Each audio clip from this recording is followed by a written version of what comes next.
Hey, folks, welcome to the pre-show of the program. We got about 2 minutes and we go live on the radio station over at Odyssey Radio. I'm your host, of course, Scotty Roberts. If you don't know me already, there we go. All right, just making sure we're all set up, ready to roll. Looks like it. Testing, 1, 2, testing. All right. How about you guys? You ready to roll? You ready to get this topic underway? Now, I did not put up a topic for tonight. I just announced the show. I'm getting into some weird stuff that we've talked about before, but it was prompted by Friday night's show where Steph Cuervo Queen asked the question about ghosts and having sex with them.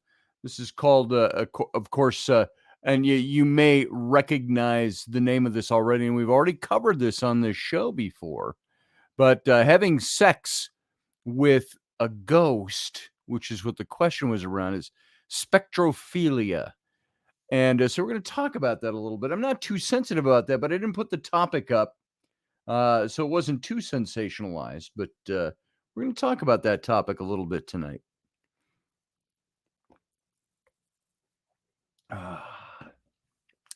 Caffeine this late in the day. All right, we got about 30 seconds and we go live over on the radio station. So everybody, and I did get criticized the other day from somebody that ad hominem trying to criticize me for my political beliefs that I don't really have a radio show. Well, we do, folks, and it's also a podcast. We'll explain that more later. We're going dark. Sit tight. We'll be right back.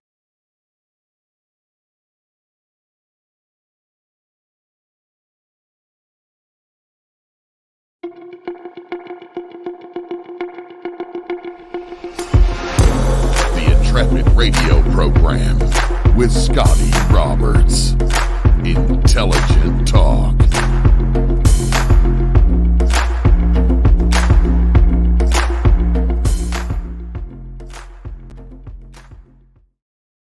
Hey, folks. Happy Monday evening. Welcome to the program. Glad to have you on board after a weekend away. And I appreciate you being here. I'm your host, Scotty Roberts. This is my show, the Intrepid radio program, right here on the Odyssey Radio Network. And that's ODYSY radio.com. And I'm just noticing in the monitor, I haven't looked at myself in a mirror, I think, half of the day. I, at one point in the day, slicked my hair back. Now it's all dried that way. So, not that radio, it's a big deal that your hair is slicked back, but my hair is all slicked back. And it's funny if I try to unslick it right now on radio. So we'll just leave it go. If you're looking and go, did you cut your hair? If you can see us over on the video, we do simulcast this show over on YouTube. You can go to youtube.com/Scotty Roberts and find my show. And you can join the chat room over there, which is inhabited by all the Intrepids, fellow Intrepids. Some are here, some aren't here, but you can go over and join in the conversation over on the YouTube channel. I see people popping in there now. Randall Flagg, Michelle Kenham Free is here. And Randall Flagg and Michelle Cannon Free and Randall Flagg. They're talking to each other right now. And there's several people there, but not everybody's showing up yet. You can be somebody over in the chat room tonight. Just come on over and join in. And you can join the conversation that goes on alongside this program. And there we go. Wow, I didn't even notice my camera and everything was all wonky tonight. I don't know what I did there. Everything's out of alignment tonight. So we'll just do it like that. There you go. All right. And for those of you who are giving direction, oh, there you go. I don't know. Oh, how's that? Oh, that looks good. If you're not watching, you don't know what the hell I'm doing. So just adjusting cameras, getting everything set up. And we're rolling. And so tonight, I want to talk about something that was brought up on our Friday night show, which has traditionally, even though we vary from this now and then, Friday night has been Ghost Day, we called it. Friday is Ghost Day on the Intrepid radio program. We tried to not limit, but shove all the paranormal stuff that we would talk about over onto Fridays. And sometimes it's there, sometimes it isn't. Sometimes we hit other topics. But the question came up this last Friday, and it was Steph Cuervo Queen, who is here right now. How are you? How's you guy? She said. How dare you, Randall? Okay, you're missing some stuff over here, folks. If you're not watching the chat room, all in good fun. It looks like over there. So everybody say hey, come on in, join the chat room. But Steph posed the question about having sex with ghosts. Is that something? Number one, can we even do it as human beings? Is there a physical ability to have sex with a ghost? And then of course, ghosts or spirits, or if you're having that kind of sexual encounter, is it a spirit? Is it a ghost? Is it an entity of some kind? There are going to be skeptics out there, of course, who look at this. And even me being a believing skeptic on some things, meaning I have had experiences with encounters with ghostly characters or spiritual entities, or at least something saying it was, but they weren't there present with me. And you've all heard recordings I've done and seen pictures I've taken and so on. I've had a lot of experiences. So I'm a believing skeptic that something is there. Not always sure if I'm dealing with a ghost of somebody who's passed on, or if there are other entities that we don't understand, interdimensional things, and so on, meaning we're not alone. Some that maybe perhaps masquerade people that were once living. Maybe they are the ghosts of people that were living, the spirits of people that were living. And so the question is out there. And I know, Steph, when you yeah, we're discussing your question tonight. She asks over in the chat room. Yes, we are. She goes, "Oh, are we discussing my question?" Yes. And I did a little bit of research this weekend, and I looked up a lot of things. And there are some things I wanted to address tonight that are much bigger than this particular topic. But as you might imagine, it is something that branched off of this topic. There were things I was finding from the National Library of Medicine, the Centers for Biotechnology Information, talking about devilish molestation, case series of incubus syndrome. And a lot of it comes from a lot of third world countries. You see a lot of this. There was something that I happened to see. Let me see if I can find it here. I've got it and I pushed it aside. I'm not going to get into this so much tonight, but I want to tell you what I found in looking for this topic.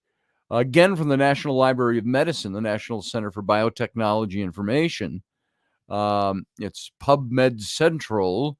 It talks about traumatic experience and somatoform dissociation among spirit possession practitioners in the Dominican Republic. So you're talking down in the, if he were here right now, maybe he is. I'm not looking at the screen right now, but Matthew Sainsbury down in Barbados. So Dominican Republic is, I suppose, quite a distance when you're out there in the islands in the Atlantic or the Caribbean, but it's down in that region. Those islands, easy in the islands, man. You've got a lot of this kind of thing, zombifying, voodoo. All of these things come from some of those regions, or at least it were brought there to those regions. And this is one. It's an abstract that studies African contexts that have been revealed that have a strong association between spirit possession and severe trauma in human beings, with inclusion into a possession cult that serving at times as a therapeutic function.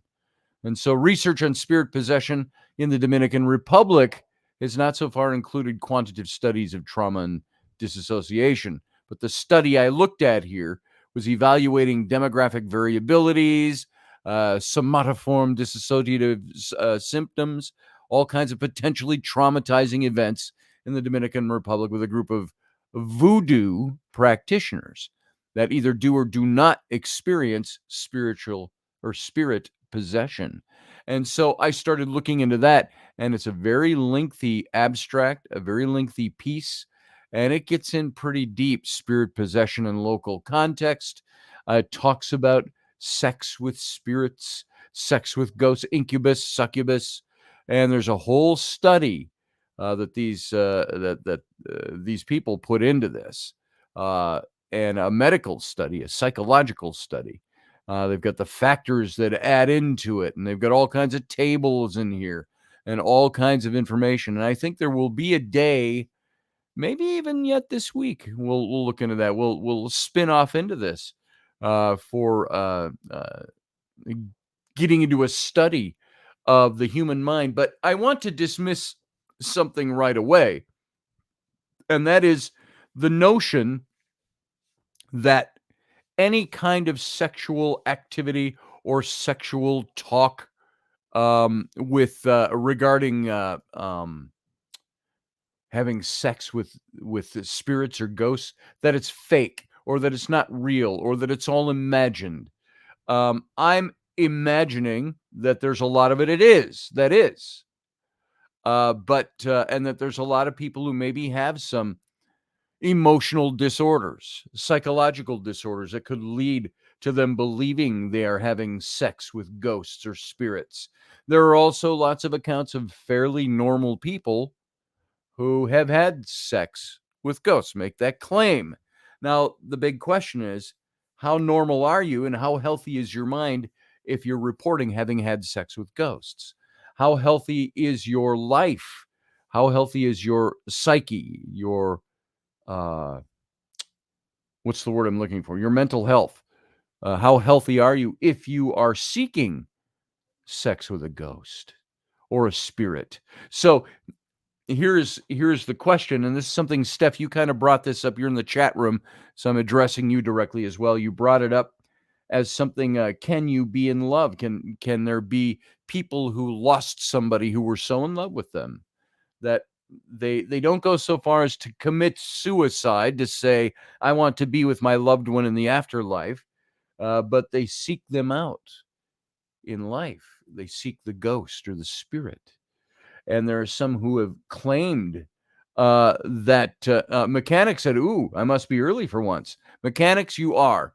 And by the way, folks, if you're not over in the chat room and you're hearing this over on the radio station, or you're listening and not checked into the chat room, come on over to the YouTube channel. You can join the chat room. If you're on Facebook and watching this through one of the Facebook channels, or over on Twitter, watching it through Twitter or X, those channels, you can come over, you can chat via the Facebook Messenger underneath the show, but you don't always see all the posts, and not everybody in the chat room can see everything you say. So if you want the best chat room, come on over to the YouTube channel, youtube.com/Scotty Roberts. Professor Bauer is here rather early. It's not the last 4 minutes of the show, and I think we'll give him crap for that the rest of our lives. He comes in. If you don't know Professor Bauer, folks, love Professor Bauer. Love every time he comes and contributes to this show. But many times he was coming in at the last 2 minutes of the Captain's Cabin, the post show. And I'm ready to sign out, and he comes in. You ask him a question, you're going another hour. So, but he just said over in the chat room, sexual encounters with spirits is the same as gender dysphoria, mental disorder of the highest order, says Professor Bauer. Now, lest you think for a moment that Professor Bauer must not have any inclination towards spirituality or the or the possibility of there being spiritual existence or things on the other side. That's not what he is at all. He is very much into that and into consciousness and everything that goes with it, to wrap it up very neatly. So for him to say sexual encounters with spirits is the same as gender dysphoria or mental disorder of the highest order is interesting. And we'll get his input, I'm sure, during the after show in the Captain's Cabin. And otherwise, I'd have him call in right now, but we can't broadcast the phone calls right now for some reason. One of these days, we'll get the tech figured out. That has been skewy with my program here for some reason for several months. And we can't broadcast a call during a show. Even though everything is set up to do it, for some reason, something is missing. There's a missing cog. The StreamYard cannot tell me what it is. Our radio station can't tell me what it is. Our radio execs and radio professionals can't tell me why it is it's not working. It's just not working. One of these days we'll have that figured out, and we'll take callers and we'll do live guests again.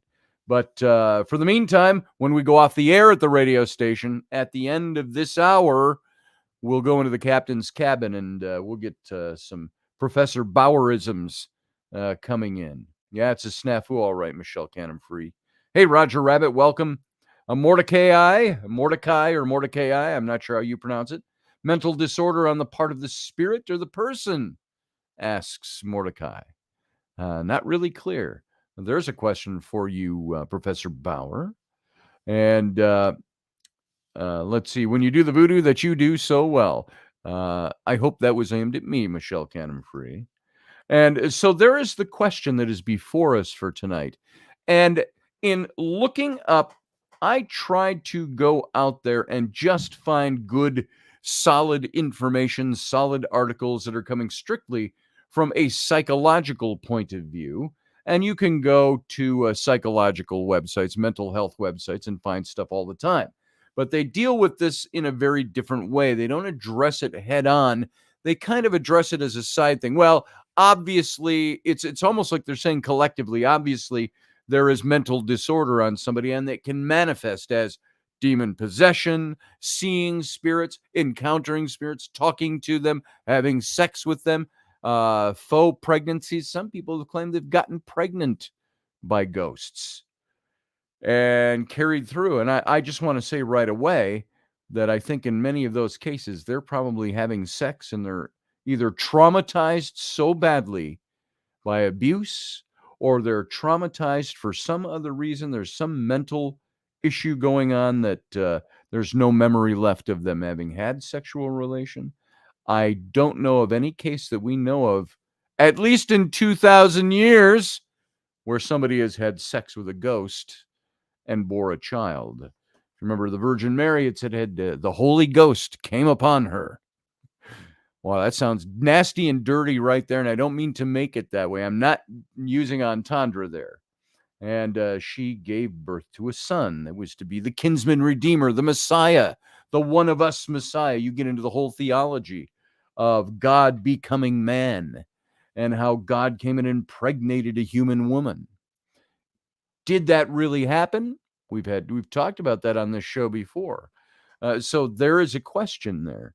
When the Holy Spirit came up upon the young Virgin Mary, if this is a true story, what did that mean? What did that do? Was she impregnated by God? And without getting into that topic, because there's a whole discourse on that topic all by itself, was she impregnated by Joseph? Was she impregnated by, and because of the social mores of the day, they were not married at the time. They were not married when they went to Bethlehem and had to find a manger to lay the baby in. When she gave birth, they were betrothed for a year, which was the custom of that day. And this is why in the biblical story, it said Joseph was going to put her away privately, divorce her privately when he found out she was pregnant. Because what did Mary tell him? God impregnated me. I'm going to have the Messiah, the son. We've all been with the promised Messiah. And what did Joseph do? Did he go, glory be to God? The Messiah is coming. No, Joseph was like, okay, I'm going to go outside and have a walk.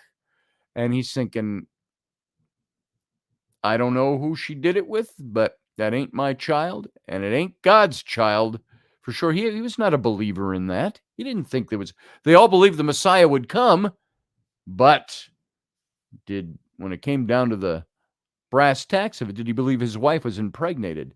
And the story kind of tells you, no, he didn't, because God had to come to him in a dream and say, don't divorce your wife, because the child that's in her is of the Holy Spirit. So was that sex with a ghost? Or was it just I don't think the story implies that the Holy Spirit came down or God came down in physical form. It's like, Mary, how you doing? Hey, and let's get well, let's get a little kinky and have sex. I don't think that's the way that happened. It just says that she became pregnant because the power of God. What could the power of God, according to Scripture, not be capable of doing? So, did God impregnate her? Yeah, according to that story, yes. And did he? And there's a lot of conversation about what the meaning of young woman was and virgin and so on in those days. But at the same time, oh yeah, Sarah says right here, Jewish law would have dictated she would have been stoned to death, and he chose to save her life. So here's the question: was this a story, a cover-up with that story? And this is not the main topic of tonight. Was it a cover-up that Joseph said he took her to wife and they had other children? Not according to Roman Catholic theology, that she didn't have any other children because she was the perpetual virgin, according to Roman Catholic theology. But according to the biblical story, he had brothers, half sisters. And so did he not put her away because he actually loved her and did not want to see her harmed, but was hurt because he believed she had sex with somebody else? Was it their child and he did not want to make that announcement because they weren't married yet? They were only betrothed. The Jewish system of law. Or is the story true as we read it? We got Christmas season coming. You remember, if you're all as old as I am, and you see the perpetual reruns for the last 55 years of Peanuts Christmas, Charlie Brown, and you remember Linus breaks out, and lo, the angel of the Lord shone round about them, and the glory of God shone round about them, and the angel said, and so on, and the announcement of the child being born to the shepherds. And so either the story is true or there's some cover-ups we don't know about historically. And your faith will tell you whether or not it's true, because you're never going to prove that story. So let's leave it at that. Your faith is going to have to dictate. But the big question for tonight's major topic is, was something like that happened 2,000 years ago, was that an instance of sex with a ghost? Or did God just, we're presuming the story's true, did God just make her pregnant? Boom, you're pregnant. I'm God, I can do that. Let me take a drink. Damned aliens with turkey basters, says Mechanics. Yeah, there's that. Some people believe that Jesus was born during the summer, says Sarah. Yusuf. Sarah, I happen to believe he was born during Passover, which would be April, spring. And it's all because of certain historical logistics within the text of the story. If this actually took place, you've got, first of all, the census they talk about, and the little towns are crowded because Tiberius, they say, and there's no real aligning historical documentation for the census. They say it took place at a different time, a few years later, a few years earlier, something like that. But Tiberius sent out that all the world should be taxed, and he had a census. You had to return to your hometown for this census, and this is why Joseph and Mary went to Bethlehem. And Bethlehem was crowded. It's just a few miles outside of Jerusalem. Now, also, there's the logistical part of this story that talks about the angels appearing to the shepherds, and they ran, and that same night, they find the child lying in a manger in the cave, which was actually a very, very traditional, very custom. People would live in houses, and they'd have a house built next to a hillside. If there was a cave, or they'd hollow out a cave, and that was a stable that was connected to a house. And so when they went to the inn, which is kind of like, think of like a bed and breakfast, it's crowded. They don't have any rooms to give. They said, but we do have the manger out there. And in another place in Scripture, it talks about him being born in a cave, the manger in the cave. And so this is the stable that was connected to the house. And so you out back, we got a manger, we got a stable. You can go crash in there because she's going to have a baby. So they go back. There's not a lot of historical context to be able to line that up, little bits and pieces. But I also don't think just it's worth saying right now, and I've said it before. Everybody talks about the poverty of Mary and Joseph. They were impoverished, so impoverished they had to have a baby in a manger in a stable. And I once heard a political, it was the Reverend Jesse Jackson years ago. He's still around. I never hear from him. Did he die? We hear of Al Sharpton and all those guys that were around him. Is Jesse Jackson still alive? Just curious. But the interesting thing, in speaking, by the way, of the timeline, is that the shepherds were close enough to Bethlehem to see the baby that night. Now, the interesting thing is the shepherds only brought the flocks in that close to the cities or to the city of Bethlehem when Passover came around, because people had to stop and buy a lamb for sacrifice for Passover. And so the flocks were close enough in, these shepherds could just see the Annunciation and go visit, walk to town and go see it. They weren't out in the wilderness, up in the mountains, up in the hills with the sheep. They were close in, which traditionally that's when they would have had the flocks that close in, was Passover time. So there's a couple of other mitigating facts that would point to it having been Passover time. Timing doesn't matter, Seraph, as long as you acknowledge the event with joy. Yeah, I don't think it matters. I think that's why it's not spelled out. It doesn't really matter. It's just interesting for me as a historian. It's interesting to look into that stuff. Yeah, it was for the census that they were there. It was crowded because of the census, but the shepherds were in close because it was Passover time.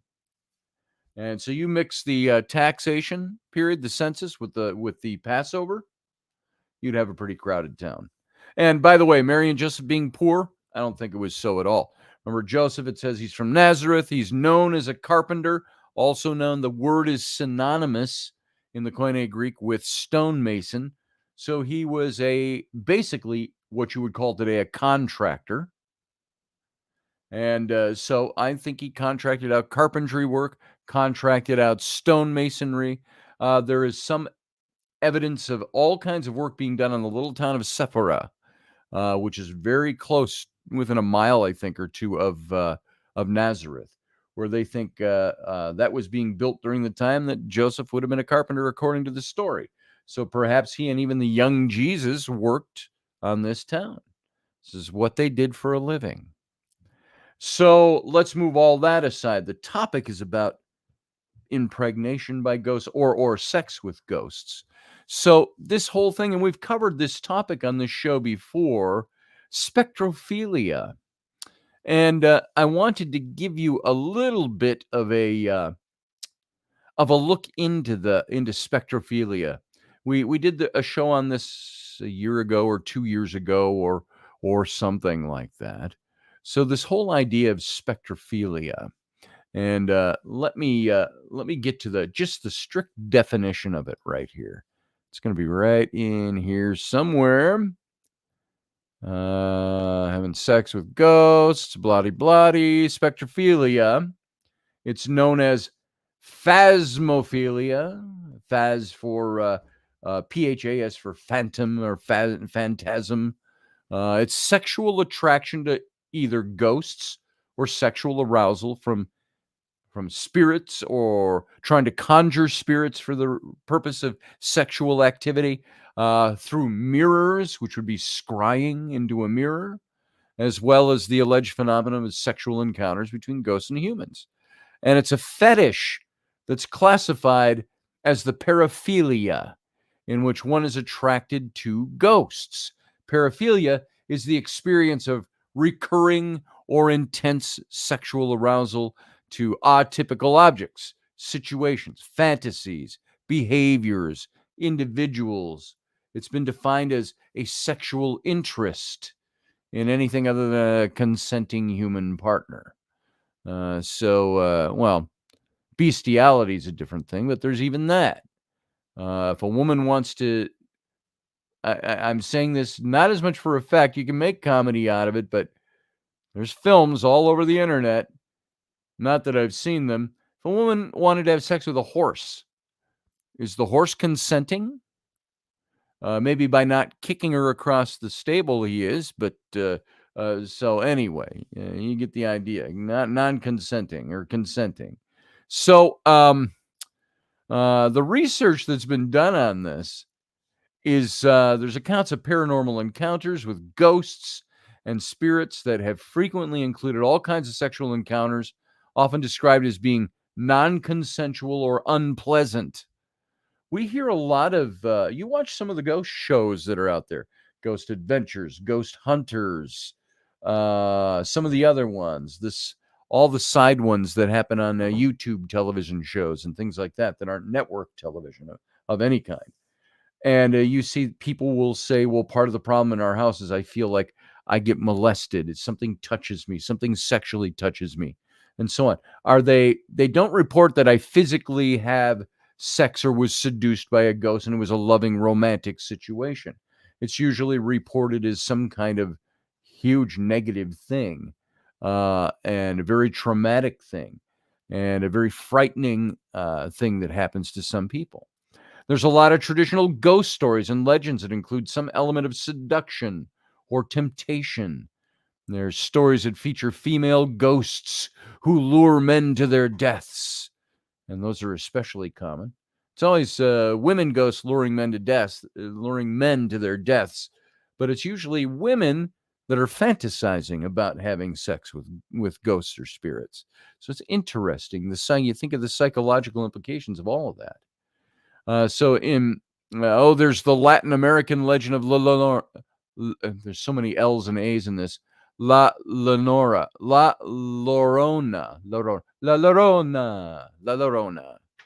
Even done movies about it, horror movies. And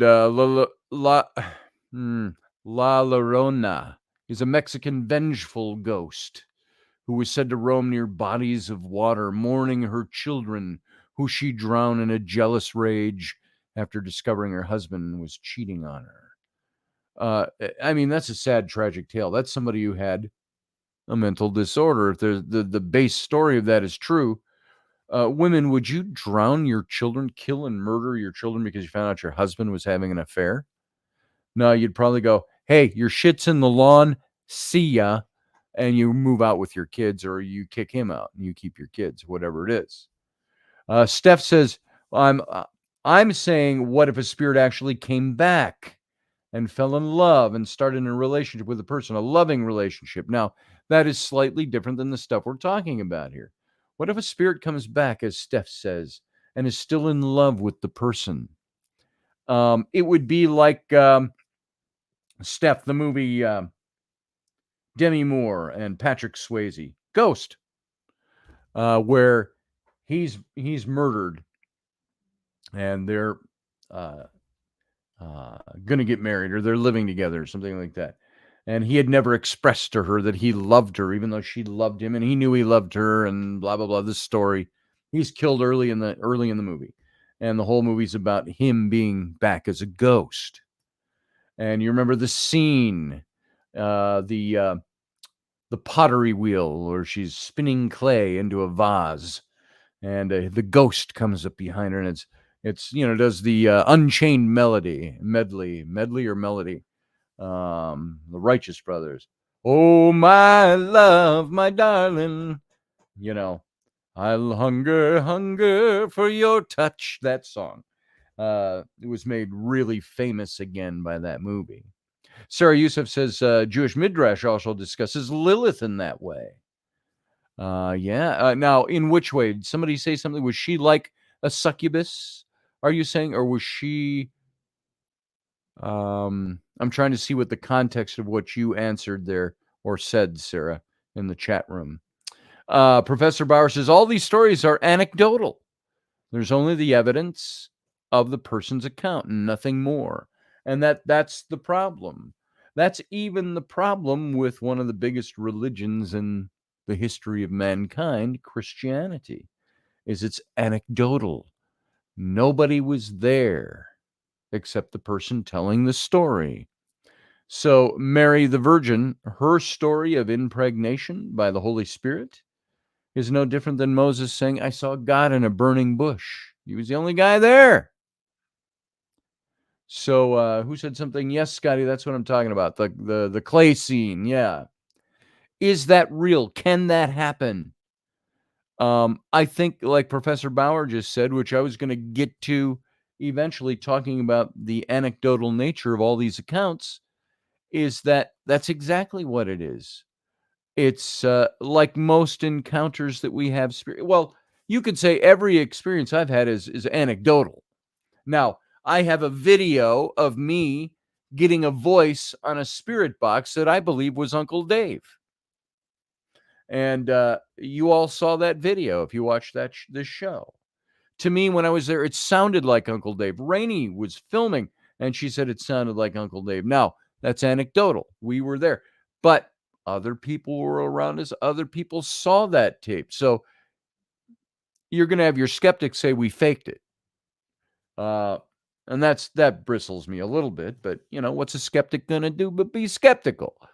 And a skeptic, oh, you faked that. I was there. I didn't fake it.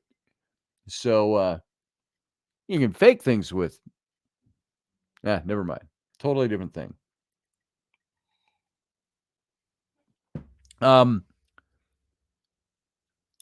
Elderberry says, but are you always willing to discount their story, Professor? What if they're telling the truth, whether being psychosis or not? That's possible. That's the thing. It's like alien encounters and women who said they've been impregnated by alien entities. What is that? Is it the same thing as incubus and succubus, only given a different definition? I know there's been a lot of equating in the last, 50 years between what used to be called incubus, succubus, demonic encounters, sexual encounters with alien abduction and impregnation and stolen fetuses. Empirical data, says Professor Bauer, analyzed via the scientific method. Yeah, well, there's a lot of things we can't analyze through the scientific method, Professor, as you would know. Can you analyze consciousness? We can see the results of consciousness, but we can't say, oh, this little thing right here, this is the consciousness gene. We can't bring that into a lab and break it down, but we believe it exists because of all the factors that come out of consciousness. We can qualify consciousness by post activity, if you will, or external activity. Now, can we do the same thing with a ghost encounter, with a Nephilim encounter, with an alien encounter? Professor says, I believe that those who have had these experiences believe that they've had these experiences. Well, yeah, exactly. There are people, there's experiences I've had that people don't believe me. I've got a very good friend of mine who's a skeptic and a bit of an atheist.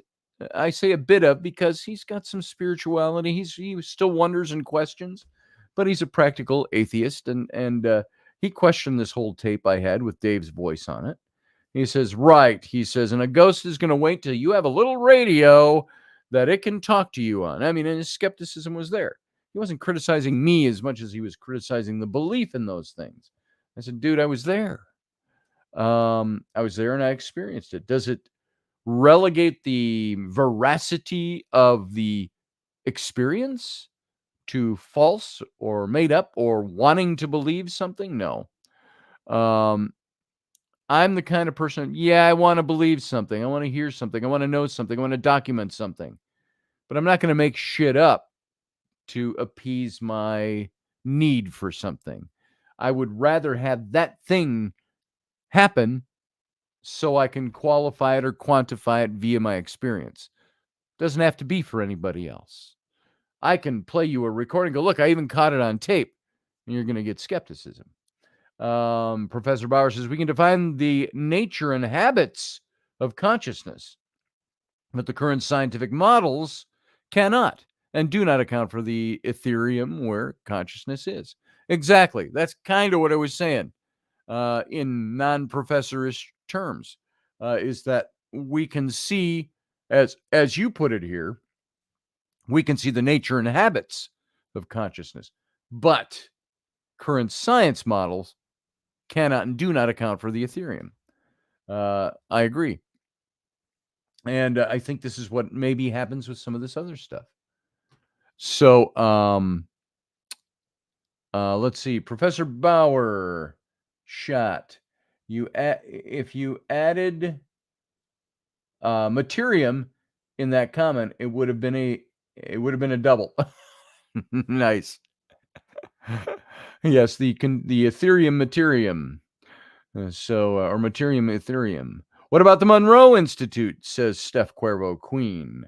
They may have evidence or proof, but working with the government, you may never see proof. So just because you haven't seen it doesn't mean it doesn't exist. Yeah, right. And it's like was I talking about it on this show or no, I think it was with Sam when we drove down on Sunday, which was just yesterday. It seems like a long time ago. We drove down and had the opportunity with Uncle Dave's family to finally get into his RV where he had a lot of costuming stored and things stored and stuff like that. And we were allowed to take a few things and help them sort out some things. They're going to auction some things, keep some things.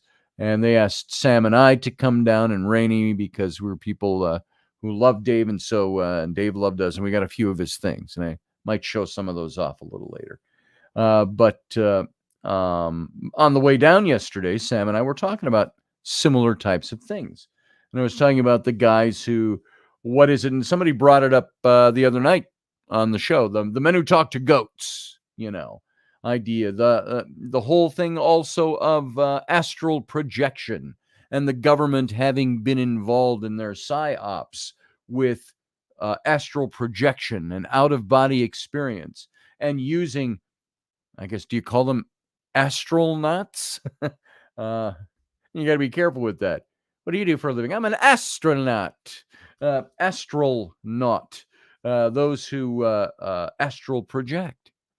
And I remember, and I've told this story before, my mom had a friend that came to one of her parties once. Before I knew Rainey. It was over 20 years ago. And again, doesn't seem that long ago. But talked to him, and he had worked with the CIA or a branch of the CIA that he was part of this psyop where they were grooming people to astral project.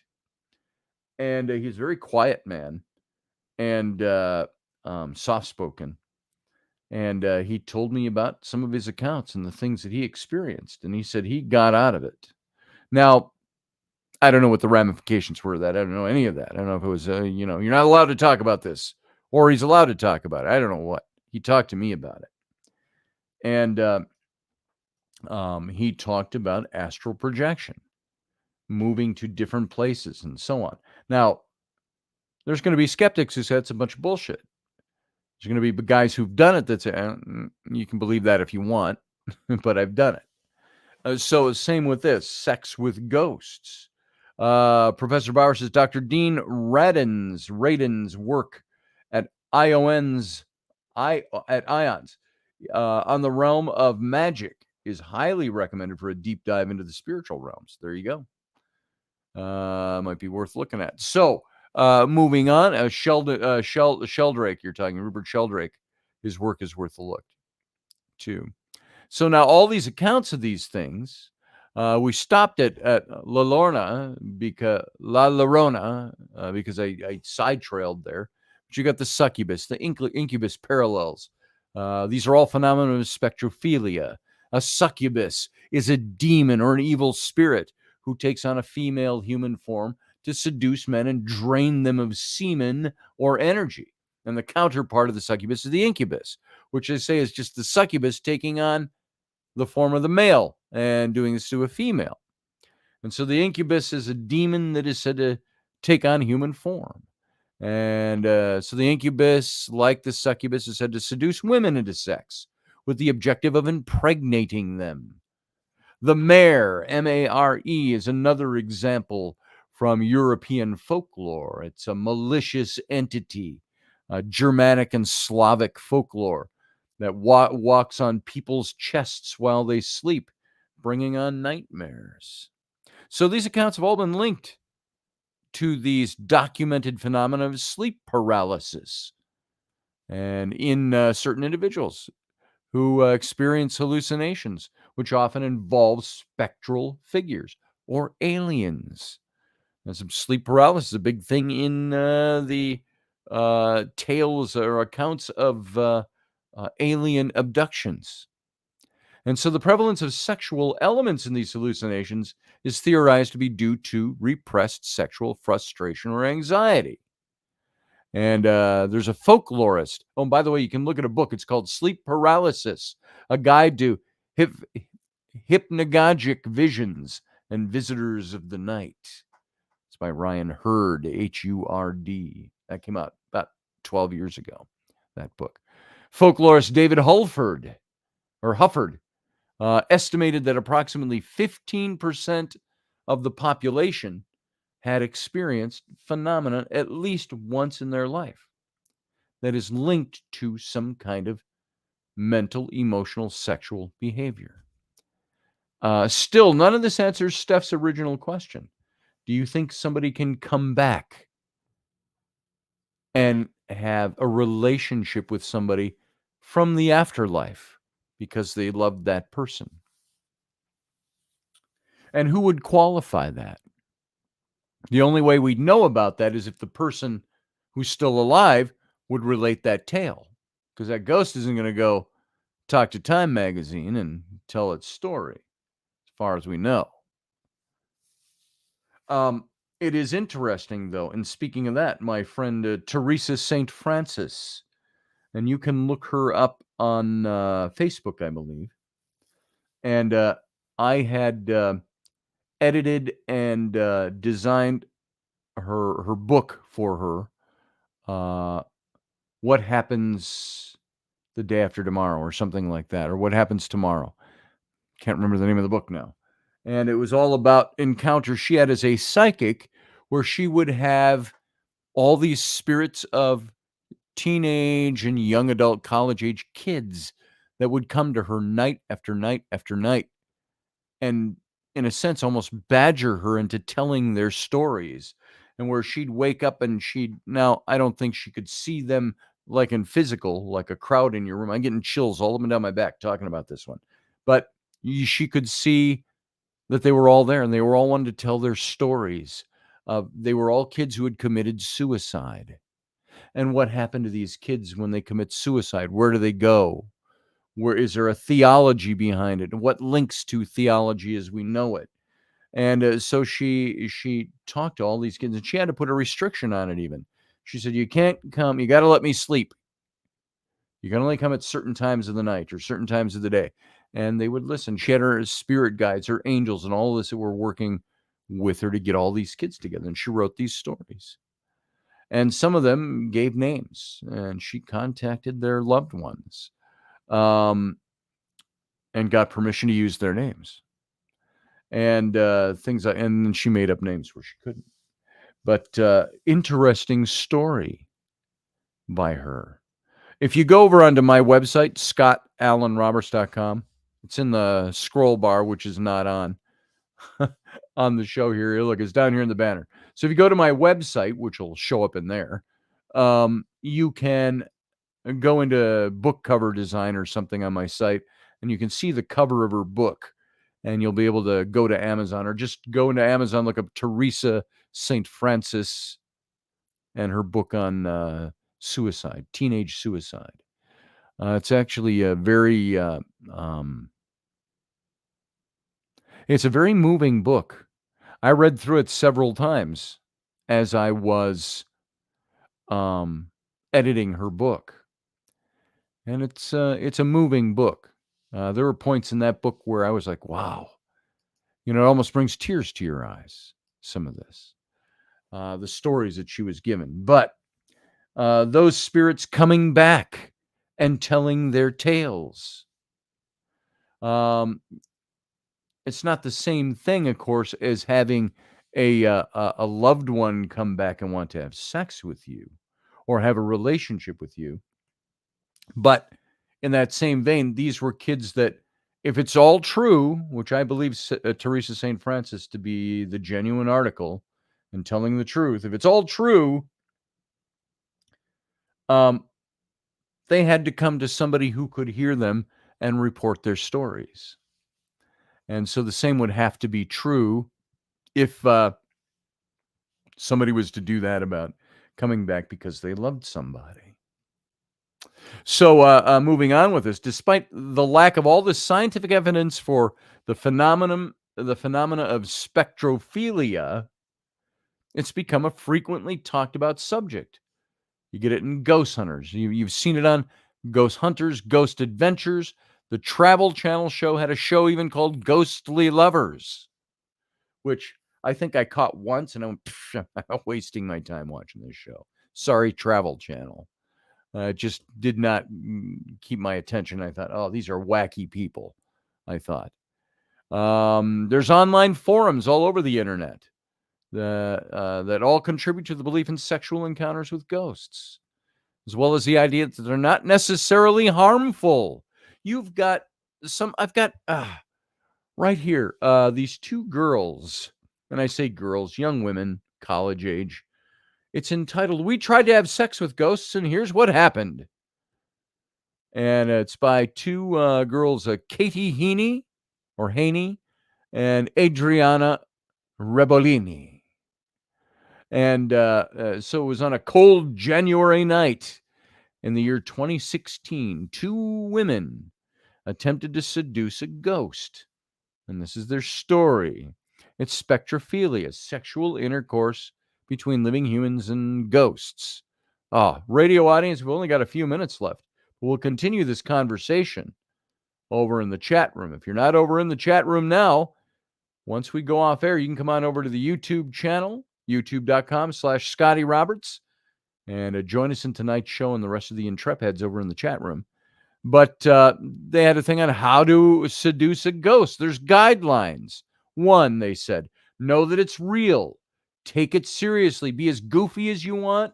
Have tons of fun, but know that you really are inviting a real spirit from beyond in, and that you're opening a real portal into other realms.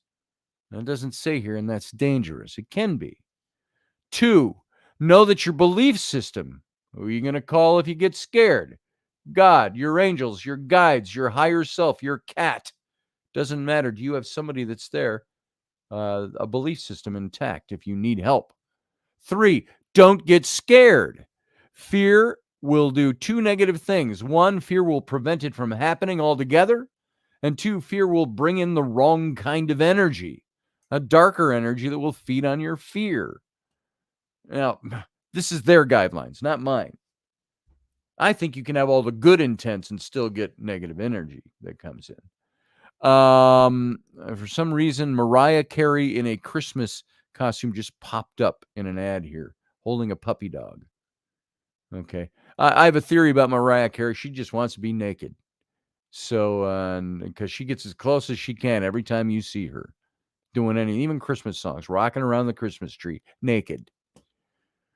Number 4 is know that this is our realm of existence, and they have to play by our rules, the ghosts.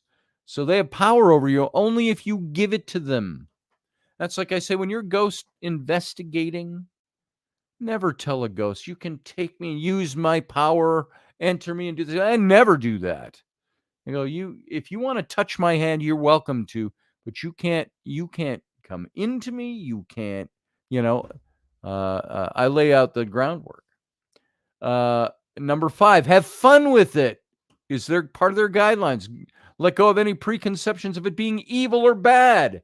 Keep it good, healthy, and fun. Well, what if it is evil and bad? That's the big question. Then there's steps. There's 9 steps here, and we got like 2 minutes. I can give you these real quick. Be in a great personal space, clean, happy, good mood. Be in your good senses. 2, prepare your space with candles, incense, mood lighting, sexy music. Sexy music for both. Do not burn sage. That'll keep the spirits away, it says. 3, define your space and set its boundaries. In other words, like bedrooms only. You can only do this in the bedroom. I don't know if I'd want to do that in my bedroom. And then my bedroom's always going to be accessible.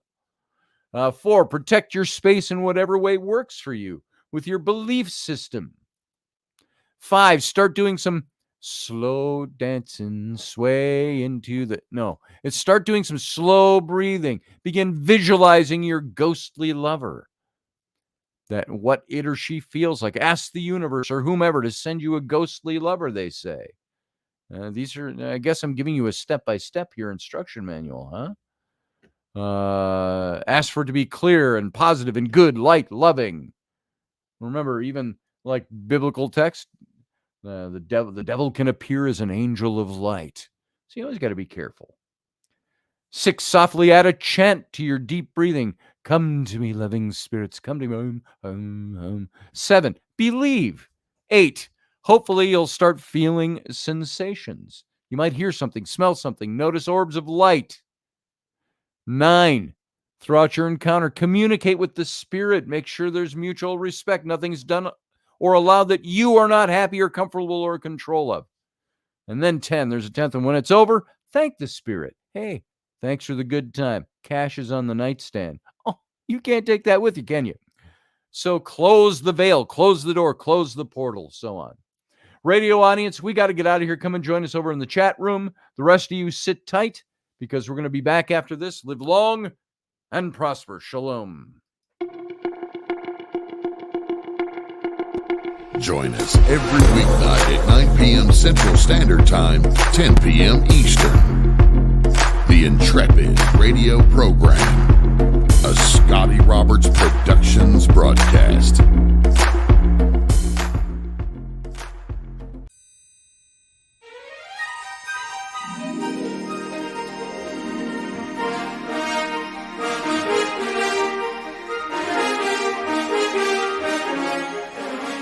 Hey folks, this is Scotty Roberts, and this is the Intrepid Radio broadcast.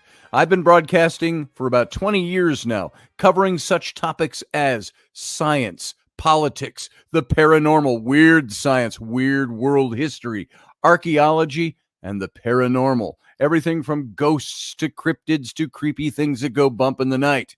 So every week I bring you 3 new episodes. Come and join my channel and also be a patron to this site. So see the details below, and we'll see you here.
Dave, I love you, brother. I miss you too. I miss you too, I heard. Yep. Did you guys hear that? I heard that. I miss you, Dave.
Who lives in a pineapple under the sea? That's for you, Elderberry. Welcome to the Captain's Cabin, everyone. And glad to have you here tonight. Hope you enjoyed the show tonight. And if you're just joining us now, you missed the bulk of the conversation, but you can call in tonight if you want to talk about this. I'm going to paste the link in the chat room, and you can call in if you're joining us just now for the first time tonight. The Captain's Cabin is the fallout after the show, the afterglow. It's where we sit back with a sweaty brow and light up a cigarette and say, that was a good one, wasn't it? And so the Captain's Cabin tonight, welcome to it. And I'm glad you made it out, everybody. I hope this was an interesting topic, and as you can tell, it can keep going on and on and on. I have enough material sometimes where I look at it and I go, I got about a paragraph of material here for tonight's show, and I got to make that last an hour. And I generally don't have much problem with that because I can read a phrase and all of a sudden it'll bring up a rabbit trail and I can go over there and there and there, and it just keeps going on and on and on and on and on. Hey, there's Fieldgood. There he is. You saw him. You saw him here first. Let me turn off the branding. I beat everyone else. It's amazing. Yes, you did. Look at that. Well, where's my thing here? Where's my thing? There it is. And Michelle Cannon Free, yes, some sage sticks are bigger than others. I think I can turn that off too. We don't need that going. Mine on a good day is a 7. That's right. On a good day, it's a 7. On normal days, the ocean was cold. So let's see. I walked in like right at the end almost. So the topic was what I walked in close to the end. So the topic was sex and ghost, I guess. Yeah, sex and ghosts. Steph brought it up last Friday. The show, by the way, do I have a search? Well, I have not had a ghost give me a blowjob yet, like Dan Aykroyd and Ghostbusters, but maybe one day it will happen. I cannot boast having had one myself. I wonder about some of that stuff because they did talk about in some of these articles that I was reading for more on the mental health stuff that people can make this stuff manifest on their own. Now, I have had situations where okay, how would you describe this? I'm not giving anything away or being dirty or naughty or anything like that. There's times where you're in that semi state of awake or asleep, the in between, and where you're awake, but you're not quite awake, and the dream state, but not quite the dream state, Sean, where you can be highly sexually aroused. That's happened to me. It's happened to Rainey. It's happened to other, and it's like, she's like, I was not sleeping. So what is that? Is that the brain? The brain has the capacity to be very powerful. So when somebody, let's say somebody lost somebody they love, could it be the ghost from the other side coming to them to make them feel that and draw them in? Or is it that person missing that person so much that they're creating it in their mind? And that mind is very powerful. Well, the spirit, not the actual body, says Steph. Oh, I can manifest Heath Ledger. Can you? You can try. I'll bring the spirit of Marilyn Monroe back. Why not? There right? you go. Yeah, Marilyn Monroe. I'd have gone out with her. She's buried next to 4 perverts. Oh, really? Yeah. Nice. Gross. One guy on top is upside down. The other one's right side up. Hugh Hefner's on the other side, and I can't remember the other guy on the other side. Hugh Hefner got buried next to Marilyn? Yep. I didn't. He bought a plot. He bought a plot in like the 70s, right next to her. Oh, but maybe knew that at one point and forgot conveniently.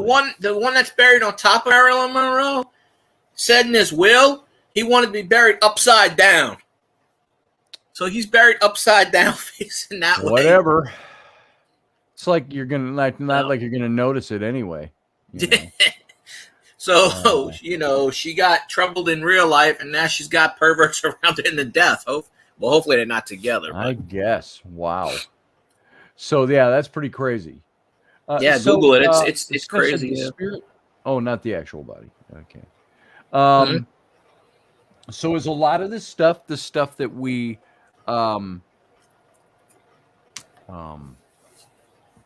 manifested in our minds?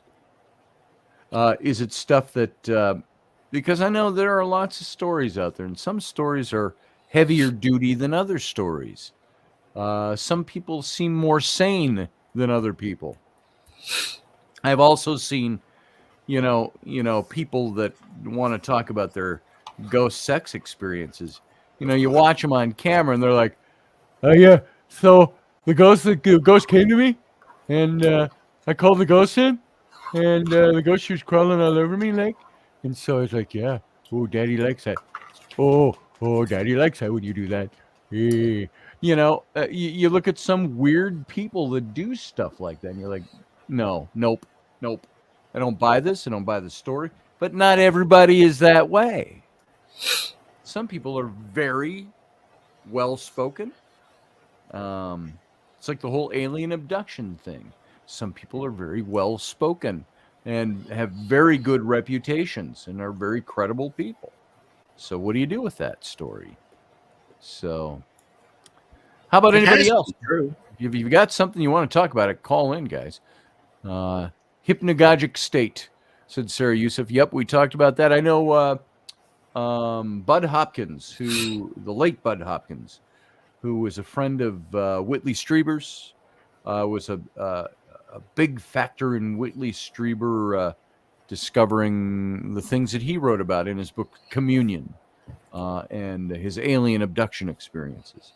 And he would talk about the Whitley Strieber went to him because he was told by psychologists he had a hypnagogic state. And Bud Hopkins hypnotized him and other things. And no, you really don't. This is something that I believe really happened to you. So what do you do with that? Let's see. Sarah just said you can have a menage a trois with you and someone else and God. That's amazing. The act of sex is a unification of mind, body, and spirit through a holy menage a trois between male, female, and God. Well, that's interesting. Yeah. Yeah. God yeah. needs to stop perving on my stuff. There is that spiritual aspect to it. Yeah. Although I will tell you, I'm not usually, and I really can't think of any times, none. Okay, let's put it none, where I've entered into sexual activity and thought of God. Doesn't usually happen. It's not that it's what I'm doing is anti-theoletical. It's not anti-God. It's just not where my head is. No pun intended. So, Ryan Gale, how you doing, brother? Good to see you. Are ghosts proof of an afterlife, or are they something else? That's a good question, Ryan. What do you think? Are ghosts proof of an afterlife, or are they proof of something else, field guy? They have to be proof of an afterlife. I mean, why else do so many people see spirits? Right.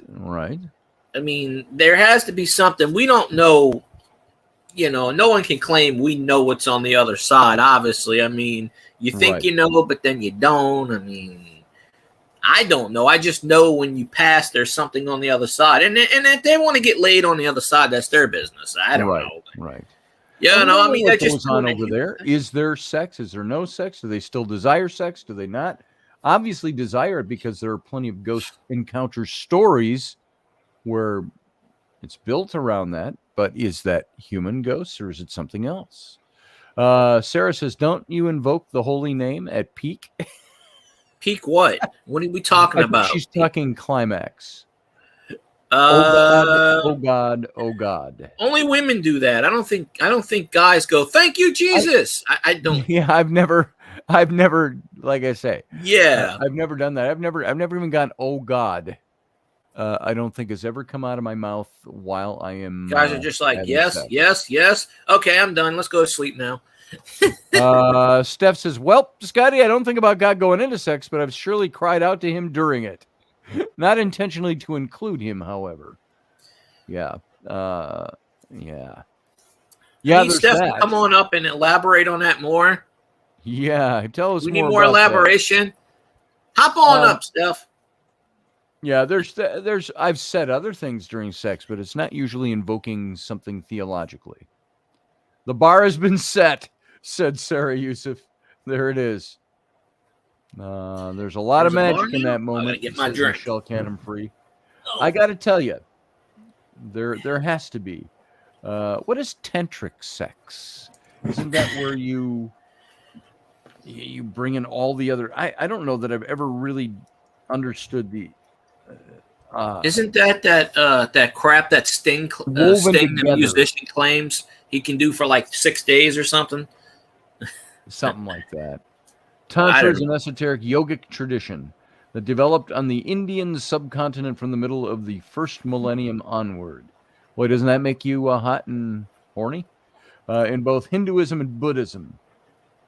The term Tantra in the Indian traditions also means any systematic, broadly acceptable text, theory, system, method, instrument, technique, or practice. So there you go.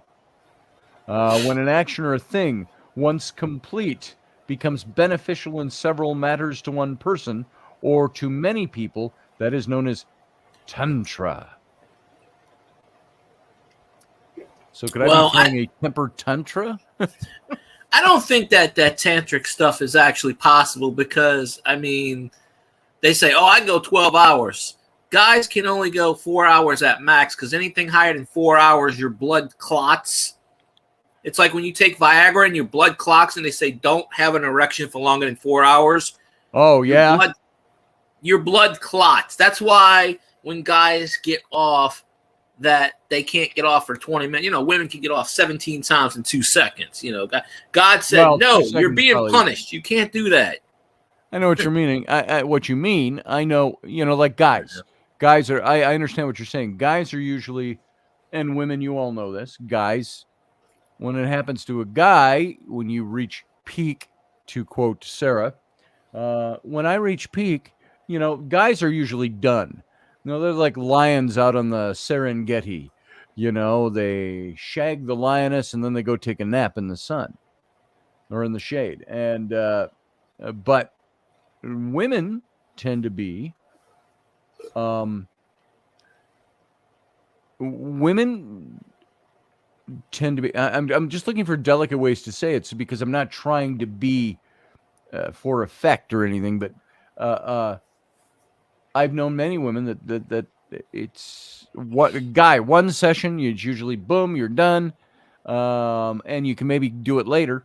Women, they can go several times, sometimes before the guy does once, and you're like, wow, are you okay? Did that work for you?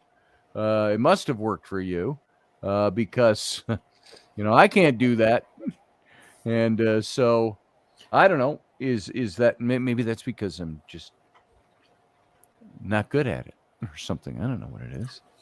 So look at the naughty stuff we get into, Professor. Women get punished monthly. Men can have children well into their dotage. Isn't that the truth? I could be William Shatner's age and still produce children. So just think of that, Professor Bauer. We can still make kids. And when you think about it, why is that the case? And yeah, from my perspective, I think you know me. I always go to the nut of the nugget. Yeah, there it is. If you just look at the nature and habit of the biology of procreation, until our recent scientific advancements, it required the physical act of what we call sex.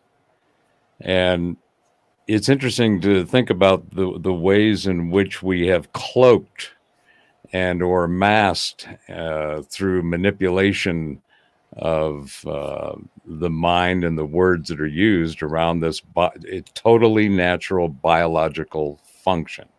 It is not anything. It doesn't have anything to do with love. Mm-hmm. We always say, you hear the term. We can attach love to it, but it doesn't come from love. It doesn't require love. It doesn't require love. And so we use terms like, well, we're making love. Yeah. No, you're having sex. That's just to speak politely about it. Right. Because you can't always go, you don't want to go, well, my wife and I were making love. No, you go, well, you were shagging. Yeah. You were shagging. And the one of the other ones that is used is, I slept with somebody. I slept with somebody. No. It's like, no, I didn't sleep. We weren't sleeping. You had sex. You may have slept afterwards, but you were having sex. Did you sleep with her? Did you sleep with him? No. And that's the truth.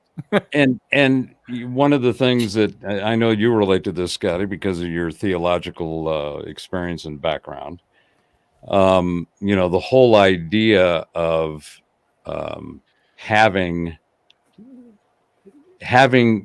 procreation as a biological function, in the way that procreation, it's dependent on this biological act, right? Yeah. Physical, biological, chemical act.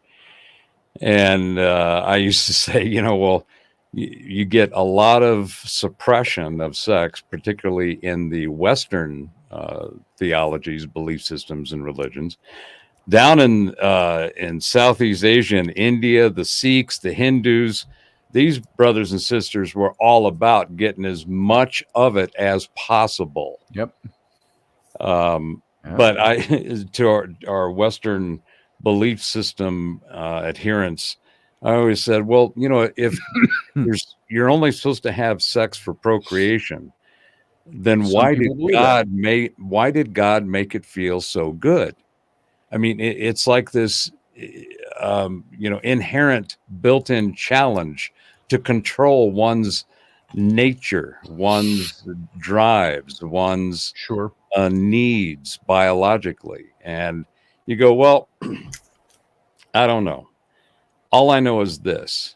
First of all, we wouldn't have history without sex. We wouldn't have people without sex. Very true.